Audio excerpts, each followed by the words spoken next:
Hello friends, स्वागत है आप सभी का आपके अपने यूट्यूब चैनल ज्ञानपीठ प्लेटफॉर्म में।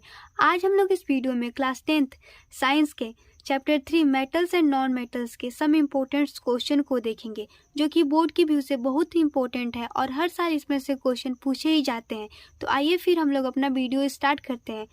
हम लोग देख रहे हैं कि हमारा पहला क्वेश्चन है, galvanization is a method of protecting iron from rusting by coating it with a thin layer of option number A है gallium, B aluminium, C zinc and D silver. Means जब आयरन में corrosion हो जाता है, जब rusting हो जाता है, तो उसको प्रोटेक्ट करने के लिए एक मेथड है गैल्वेनाइजेशन। तो वही पूछ रहा है कि जब हम लोग गैल्वेनाइजेशन का मेथड यूज़ करते हैं तो आयरन के मेटल्स पे किस चीज़ का हम लोग थीन लेयर चढ़ाते हैं। तो हमारा यहाँ पे करेक्ट आंसर होगा ऑप्शन नंबर सी, जिंक। मैं आपके नॉलेज के तौर पे बता दूं कि ये सीबीएसई 2013 में पूछा गया क्वेश्चन है। अब हम लोग अपना नेक्स्ट क्वेश्चन देखें तो क्वेश्चन नंबर 2 है। तो आइए फिर हम लोग देखते हैं हमारा क्वेश्चन नंबर 2 क्या कह रहा है। Which metals cannot be displace by copper. Means हम लोगों से पूछ रहा है कि कौन सा मेटल्स कॉपर से डिस्प्लेस नहीं होगा। ऑप्शन नंबर ए है silver, B gold, C mercury and D zinc. अगर आप लोग रिएक्टिविटी सीरीज को अच्छे से पढ़े होंगे तो आप लोगों को इस क्वेश्चन का जवाब बहुत ही आसानी से मिल जाएगा।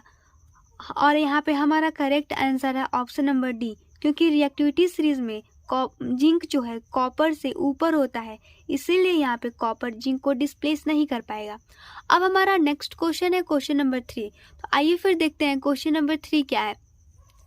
विच of the following alloy contains mercury as one of its constitution. Option number है stainless steel, B Alnico, C zinc amalgam and D none of this. A NCERT exemplar का क्वेश्चन है, तो इसका correct answer option number C होगा zinc amalgam, क्योंकि mercury का एक constitution amalgam भी होता है। अब हमारा नेक्स्ट क्वेश्चन है क्वेश्चन नंबर 4। तो आइए फिर हम लोग क्वेश्चन नंबर 4 को देखते हैं। Generally non metals are not lustrous with which of the following non metals is lustrous. Option number A है sulphur, B oxygen, C nitrogen and D iodine. हम लोग नॉन मेटल्स के प्रॉपर्टी में पढ़े हैं कि नॉन मेटल्स नॉट लस्ट्रस होते हैं, लेकिन ये एक्सेप्शन है कि पूछ रहा है हमसे कि कौन सा ऐसा नॉन मेटल है जो कि लस्ट्रस होता है। तो हमारा यहाँ पे ऑप्शन नंबर डी करेक्ट होगा, आयोडीन। अब हमारा नेक्स्ट क्वेश्चन है क्वेश्चन नंबर 5। तो आइए फिर हम लोग देखते हैं क्वेश्चन नंबर 5 क्या है। Stainless steel is a very useful material in our life. In stainless steel iron is mixed with. Option number है nickel and chromium, B copper and chromium, C nickel and copper and option number D है copper and silver.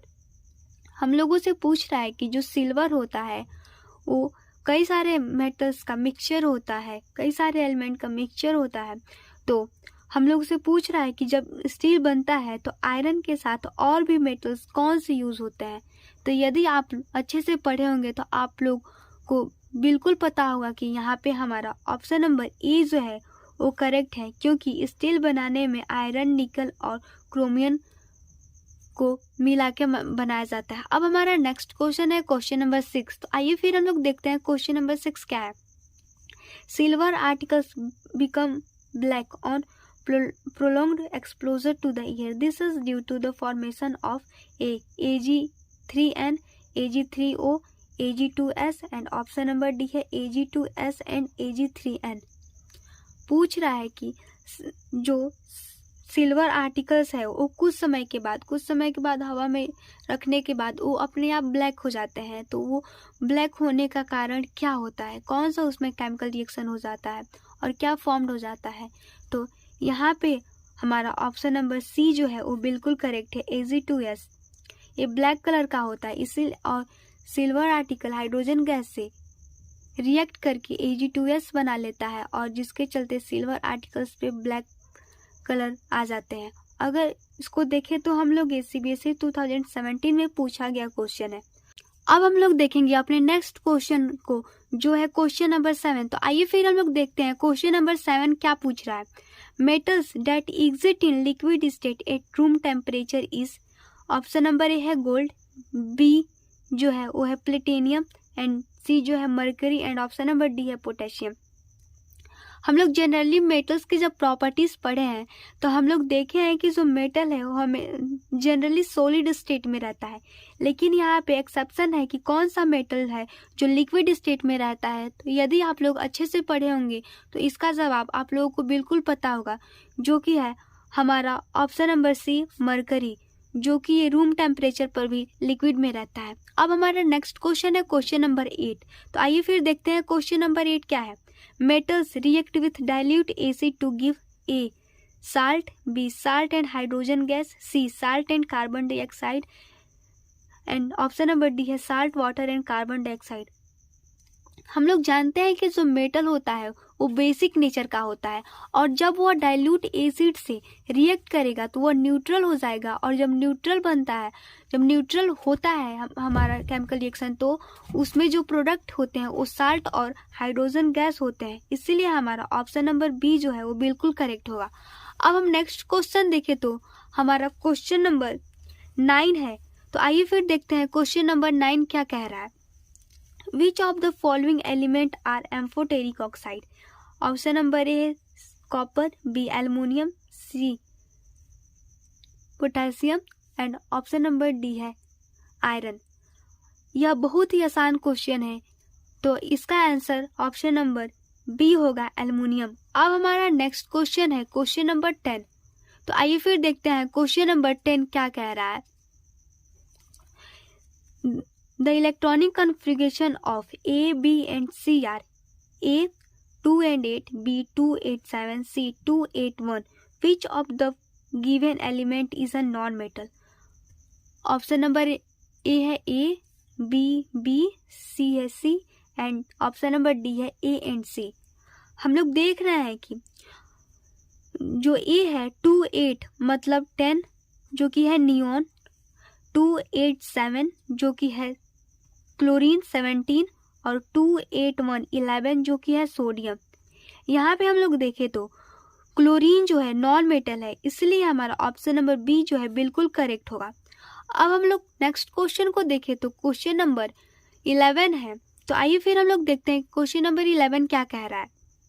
A element which can cuts with knife and it is very reactive to air and cannot be kept in open air is. Option number A है magnesium, B sodium, C phosphorus and option number D है calcium. यह बहुत ही आसान और बहुत ही common question है, तो इसका जवाब होगा सोडियम। सोडियम को हम लोग हवा में नहीं रखते क्योंकि वो बहुत ज़्यादा रिएक्टिव होता है, इसलिए इसको हम लोग केरोसिन ऑयल में रखते हैं और ये बहुत ही सॉफ्ट होता है, इसलिए नाइफ से भी कट जाता है। आपके नॉलेज के तौर पे बता दूं कि CBSE 2010 में पूछा गया क्वेश्चन है, देखिए कितना और आसान इजी है। तो अब हम लोग नेक्स्ट क्वेश्चन को देखें तो हमारा क्वेश्चन नंबर 12 है। तो आइए फिर हम लोग देखते हैं क्वेश्चन नंबर 12 क्या पूछ रहा है। Which of the following properties is generally not shown by metals. Option number A है electrical conduction, B sonorous, C dullness and D ductility. यहाँ पे मेटल्स के प्रॉपर्टीज में हम लोग पढ़े थे कि जो हमारा मेटल होता है वो इलेक्ट्रिसिटी भी कंडक्ट करता है, सोनरस भी होता है, डक्टिलिटी भी होता है, लेकिन हम लोग कहीं ये नहीं पढ़े थे कि मेटल जो है वो डलनेस भी होता है। तो इसीलिए हमारा ऑप्शन नंबर सी जो है वो बिल्कुल करेक्ट है, डलनेस। अब हमारा नेक्स्ट एंड लास्ट क्वेश्चन जो है तो क्वेश्चन नंबर 13। तो आइए फिर देखते हैं हम लोग क्वेश्चन नंबर 13 हम लोगों से क्या पूछ रहा है। Which among of the following alloys contains non-metals as one of its constitution? Option number A brass, B bronze, C amalgam and option number D जो है स्टील। तो यहाँ पे करेक्ट आंसर डी होगा स्टील। ये भी क्वेश्चन CBSE 2020 में पूछा गया है। आप कमेंट करके ज़रूर बताइएगा कि आपके कितने क्वेश्चन सही हुए।